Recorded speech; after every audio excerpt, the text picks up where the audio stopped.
Hai anak-anak hebat Skensa, sampai bertemu kembali di pembelajaran Kimia Farmasi kelas 11. Pertemuan kali ini kita akan bahas KD3.2 tentang termokimia. Yang pertama, pasti kalian masih bingung, apa itu sebenarnya termokimia? Baik, langsung saja kita bahas yang pertama, termokimia itu apa? Termokimia merupakan bagian dari ilmu kimia yang mempelajari perubahan panas atau kalor dalam bentuk energi dari suatu zat atau materi dalam reaksi kimia. Secara operasional, termokimia ini berkaitan dengan pengukuran dan penafsiran perubahan kalor yang menyertai reaksi kimia, perubahan keadaan, dan pembentukan larutan. Pada umumnya, setiap reaksi kimia itu pasti disertai dengan adanya perubahan kalor. Perubahan kalor dalam suatu reaksi kimia itu dapat berupa pembebasan kalor maupun penyerapan kalor. Kalor itu sendiri adalah energi yang berpindah dari sistem ke lingkungan atau sebaliknya, karena adanya perbedaan suhu di antara keduanya. Sedangkan energi itu didefinisikan sebagai kemampuan untuk melakukan kerja. Seorang ahli itu James Prescott Joule merumuskan asas kekekalan energi yang kita sebut dengan hukum termodinamika 1, di mana berbunyi energi tidak dapat diciptakan maupun dimusnahkan, tetapi dapat diubah dari bentuk energi yang satu menjadi bentuk energi yang lainnya. Baik, untuk berikutnya kita akan bahas sistem dan juga lingkungan. Sistem merupakan segala sesuatu yang menjadi pusat pengamatan, sedangkan lingkungan adalah segala sesuatu di luar sistem yang bukan menjadi kajian, atau dapat juga disebut segala sesuatu yang berada di luar pengamatan. Dari gambar yang disajikan di sini, kalian bisa mengidentifikasi mana yang termasuk sistem dan juga mana yang termasuk lingkungan. Di sini, zat yang ada di dalam gelas kimia itu merupakan sistem, sedangkan gelas kimia, tekanan udara luar, dan juga suhu itu merupakan lingkungan. Berdasarkan interaksinya dengan lingkungan, sistem dibedakan menjadi 3 jenis. Yang pertama yaitu sistem terbuka, kedua sistem tertutup, dan juga sistem terisolasi. Sistem terbuka di sini yaitu sistem yang memungkinkan terjadinya pertukaran kalor dan zat atau materi dari sistem dengan lingkungan. Contohnya yaitu air panas yang disimpan dalam botol yang terbuka, di mana pada gambar yang pertama ini itu menyebabkan panas dan juga uap air yang terbentuk dapat keluar masuk dari botol. Yang kedua yaitu sistem tertutup, di mana sistem yang memungkinkan terjadinya pertukaran kalor antara sistem dengan lingkungan, tetapi tidak terjadi pertukaran zat atau materi. Dari gambar yang kedua ini, contohnya yaitu air panas yang disimpan di dalam botol yang tertutup, di mana di sini akan menyebabkan panas yang terbentuk itu masih dapat keluar masuk botol, tetapi uap airnya tidak. Yang ketiga yaitu sistem terisolasi atau disebut juga dengan tersekat. Sistem ini tidak memungkinkan terjadinya pertukaran kalor atau zat atau materi itu dari sistem menuju ke lingkungannya. Contoh yang gambar paling kanan ini itu air panas yang disimpan dalam termos, di mana di sini akan menyebabkan panas dan juga uap air yang terbentuk itu tidak dapat keluar masuk dari termos. Untuk pembahasan yang selanjutnya yaitu terkait dengan entalpi dan juga perubahan entalpi. Dari gambar di sini akan terlihat di mana setiap materi ataupun senyawa kimia itu akan terkandung energi di dalamnya yang disebut dengan energi dalam, dilambangkan dengan E. Di sini energi dalam itu tidak dapat diukur. Yang dapat diukur itu adalah perubahan energi dalam yang menyertai perubahan suatu zat. Nah, energi dalam ini apabila tersimpan dalam suatu senyawa pada suhu dan juga tekanan tertentu, itulah yang disebut dengan entalpi atau dilambangkan dengan H. Harga dari entalpi itu sendiri itu tidak dapat diukur, tapi kita dapat mengukur perubahan kalor ataupun energi saat reaksi itu berlangsung. Ini kita sebut sebagai perubahan entalpi atau delta H. Jadi dapat kita simpulkan bahwa entalpi itu merupakan jumlah energi secara total yang dimiliki oleh suatu sistem, di mana di sini entalpi satuannya adalah joule ataupun kalori, sementara perubahan entalpi itu merupakan perubahan energi pada suatu reaksi yang berlangsung pada tekanan tetap. Perubahan entalpi itu hanya ditentukan oleh keadaan awal dan juga keadaan akhir sistem. Jika ditinjau suatu reaksi kimia yang zat-zat reaktannya itu saling bereaksi dan juga menghasilkan produk, maka besarnya perubahan entalpi itu merupakan selisih antara entalpi pada akhir proses atau kita sebut produk dan entalpi mula-mula atau reaktan. Sehingga di sini dapat dirumuskan delta H itu sama dengan H produk dikurang H reaktan. Pembahasan kita yang selanjutnya yaitu membedakan antara reaksi eksoterm dan juga reaksi endoterm.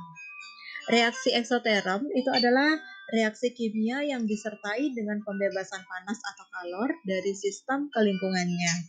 Dalam hal ini kita sebut di reaksi eksoterm itu adalah reaksi yang membebaskan panas atau kalor. Sementara reaksi endoterm itu adalah reaksi yang disertai dengan penyerapan panas atau kalor dari sistem oleh sistem itu dari lingkungannya. Dengan kata lain, dalam reaksi endoterm ini, reaksinya menyerap atau memerlukan panas atau kalor.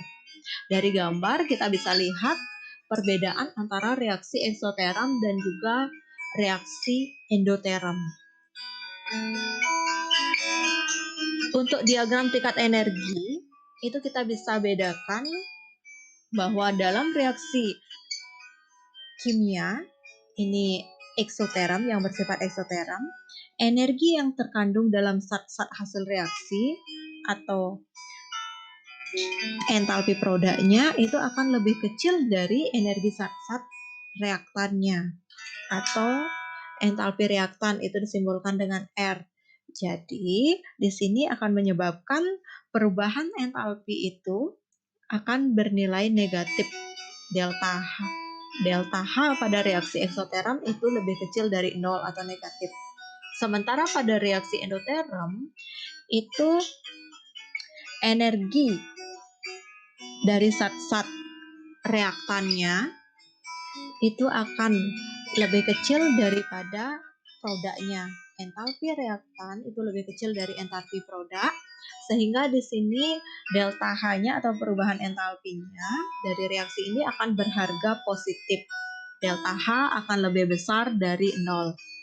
Untuk contohnya dapat kita lihat reaksi eksoterm itu di sini lambangnya delta H itu sama dengan minus. Sementara reaksi endoterm delta H-nya akan positif. Dari yang reaksi yang nomor 2 itu untuk reaksi eksoterm dia akan melepaskan energi sehingga energi itu bisa dituliskan di sana di sebelah kanan tanda panah plus 136,6 kJ. Sementara untuk reaksi endoterm itu pasti ada di sebelah kiri tanda panah akan menyerap energi. Untuk persamaan termokimia itu adalah persamaan reaksi yang mengikut sertakan perubahan entalpinya. Seperti contohnya, pada pembentukan 1 mol air dari gas hidrogen dengan gas oksigen akan dibebaskan 286 kJ. Persamaan termokimianya dapat kita tuliskan, gas hidrogen itu adalah H2 dalam fasenya gas, bereaksi dengan O2 dalam fasenya gas oksigen itu akan menghasilkan air H2O. Fasenya liquid. Delta H-nya kita tulis di sini min 286 kJ karena dia di sana dibebaskan. Dalam persamaan termokimia Jika koefisien reaksinya itu dikalikan 2, maka harga delta H-nya itu akan dikalikan 2 juga, sehingga persamaan yang pertama ini kalau kita kalikan 2 itu akan menjadi persamaan reaksi yang kedua. Delta H-nya juga akan dikalikan 2. Begitu pula jika reaksinya dibalik, maka delta H-nya itu akan berubah dari positif dia akan menjadi negatif, dari negatif akan menjadi positif, itu kebalikannya. Untuk pembahasan yang terakhir, itu terkait dengan jenis-jenis perubahan entalpi standar. Perubahan entalpi reaksi yang ditentukan pada kondisi atau keadaan standar, itu suhunya 25 derajat Celcius atau 298 Kelvin dan tekanannya 1 atm, atmosfer, itu dinyatakan sebagai perubahan entalpi standar. Jenis-jenis perubahan entalpi standar itu ada 4, di mana yang pertama perubahan entalpi pembentukan standar dilambangkan dengan delta HF standar. Kata kunci dari sini itu perubahan entalpi pada pembentukan 1 mol zat langsung dari unsur-unsurnya pada keadaan standar. Dari contoh bisa kita lihat bahwa di sini 1 mol zat itu NH3 dalam fase gas itu dibentuk dari unsur-unsurnya berupa N2 atau nitrogen dengan H2 atau hidrogen, sehingga diperoleh delta HF standarnya itu sebesar min 93 kJ. Jenis yang kedua yaitu perubahan entalpi penguraian standar, dilambangkan dengan delta HD standar.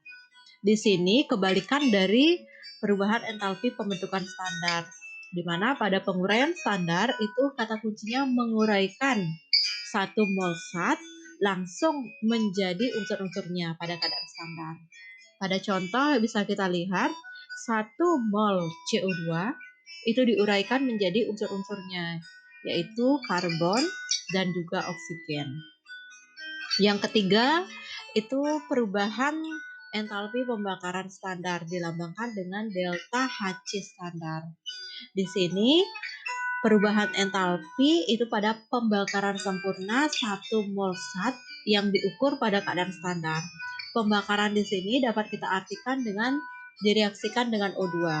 Maka dari contoh bisa kita lihat karbon direaksikan dengan O2 atau dibakar sempurna itu menghasilkan CO2.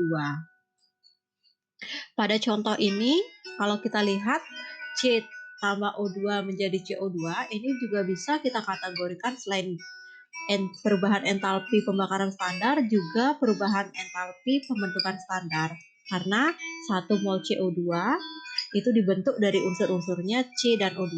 Selain itu karbon itu dibakar sempurna menjadi CO2, 1 mol CO2. Yang terakhir yaitu perubahan entalpi pelarutan standar, atau bisa kita lambangkan dengan delta HS standar, di mana di sini perubahan entalpi pada pelarutan 1 mol zat itu menghasilkan larutan encer pada keadaan standar. Dari contoh bisa kita lihat itu NaOH fasenya solid atau padatan menjadi NaOH fasenya aki. Ini merupakan pelarutan standar. Nah, yang terakhir untuk menguji pemahaman kalian tadi terkait dengan termokimia pada pertemuan kelima hari ini ada latihan soal terkait dengan penentuan reaksi eksoterm endoterm, menuliskan persamaan termokimia dan juga menentukan jenis-jenis perubahan entalpi standar. Baik, sekian penjelasan untuk pertemuan 5 hari ini. Semoga bisa dipahami. Jika ada pertanyaan, bisa kita diskusikan bersama. Selamat belajar dan tetap semangat.